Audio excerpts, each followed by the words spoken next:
آج ہم ایک ایسی سورت پر بات کرنے جا رہے ہیں جسے پڑھ کر انسان کا دل لرز جاتا ہے، کیونکہ یہ سورت صرف ایک شخص کی تباہی نہیں بلکہ باطل، تکبر اور دشمنی کے انجام کا اعلان ہے۔ السلام علیکم ورحمۃ اللہ وبرکاتہ۔ تمام تعریفیں اللہ کے لیے ہیں جو سب جہانوں کا رب ہے، اور درود و سلام ہو ہمارے نبی کریم صلی اللہ علیہ وسلم پر۔ دوستو، یہ ہے سورۃ اللہب، جسے سورۃ تبت بھی کہا جاتا ہے۔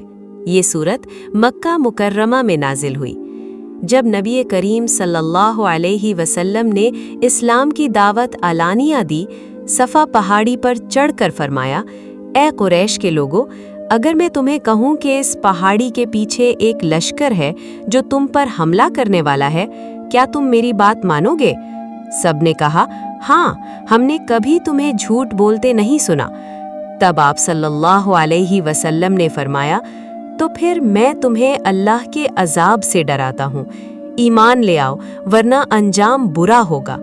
یہ سن کر آپ صلی اللہ علیہ وسلم کے چچا ابو لہب آگے بڑھا اور غصے سے بولا، تبًا لک یا محمد الہٰذا جمعتنا، یعنی تیرے لیے ہلاکت ہو، کیا اسی لیے تو نے ہمیں بلایا؟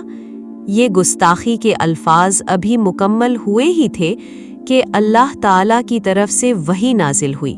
سورۃ اللہب، آیت نمبر 1، تبت یدا ابی لہب وتب، ٹوٹ گئیں ابو لہب کے دونوں ہاتھ اور وہ خود بھی ہلاک۔ یہ آیت ایک الہی اعلان ہلاکت ہے۔ تبت کا مطلب ہے ٹوٹ جانا، برباد ہونا، فنا ہو جانا۔ اللہ نے فرمایا کہ ابو لہب کی طاقت، دولت، منصوبے سب ختم ہو گئے۔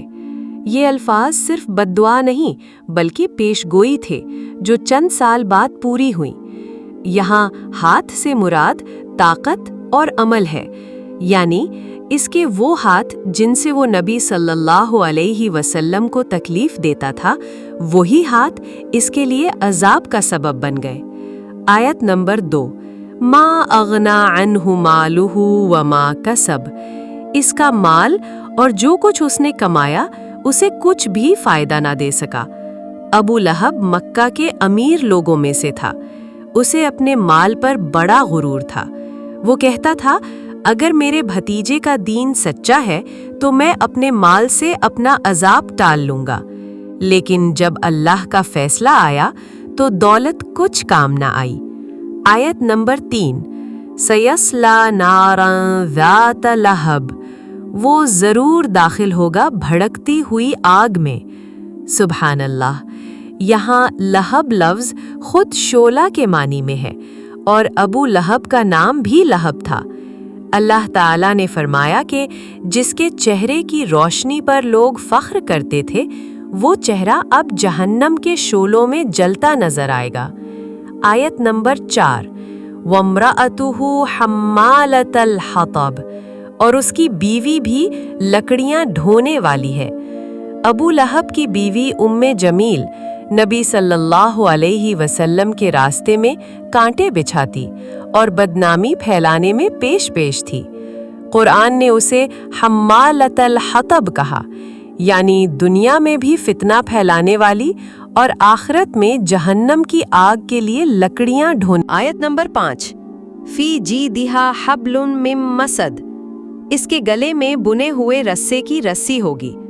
یہ آیت ایک عبرت ناک منظر بیان کرتی ہے۔ دنیا میں ام جمیل اپنے گلے میں قیمتی ہار پہنتی تھی، غرور سے چلتی، فخر سے کہتی، میں رئیس کی بیوی ہوں۔ اللہ نے فرمایا، قیامت کے دن تمہارے اسی گلے میں جہنم کی رسی ہوگی، یعنی دنیا میں غرور کا ہار، آخرت میں عذاب کی زنجیر بن جائے گا۔ سورۃ اللہب قرآن کا ایک واضح اعلان انصاف ہے۔ اس میں اللہ تعالیٰ نے بتایا کہ نبی صلی اللہ علیہ وسلم کی دشمنی کا انجام ہمیشہ ہلاکت ہے۔ مال و دولت ایمان کے بغیر کچھ نہیں۔ عورت ہو یا مرد، اگر وہ حق کے خلاف کھڑے ہوں تو انجام ایک ہی ہے۔ یہ سورت ہمیں خبردار کرتی ہے کہ اگر انسان نبی صلی اللہ علیہ وسلم کی توہین کرے یا دین حق کا مذاق اڑائے تو اللہ دنیا میں بھی رسوا کرتا ہے اور آخرت میں جہنم کا عذاب اس کا انتظار کرتا ہے۔ تاریخ گواہ ہے، غزوہ بدر کے بعد ابو لہب حسد سے جل اٹھا، چند دن بعد بیماری میں مبتلا ہو کر ذلت سے مر گیا۔ یہ تھی اس گستاخ کا انجام۔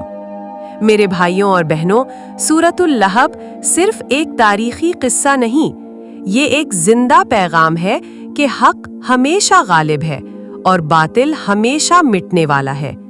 آؤ دعا کریں، یا اللہ ہمیں قرآن سمجھنے اور اس پر عمل کرنے کی توفیق دے۔ نبی صلی اللہ علیہ وسلم کی محبت ہمارے دلوں سے کبھی نہ نکال اور ہمیں ان کے وفاداروں میں شامل فرما۔ آمین یا رب العالمین۔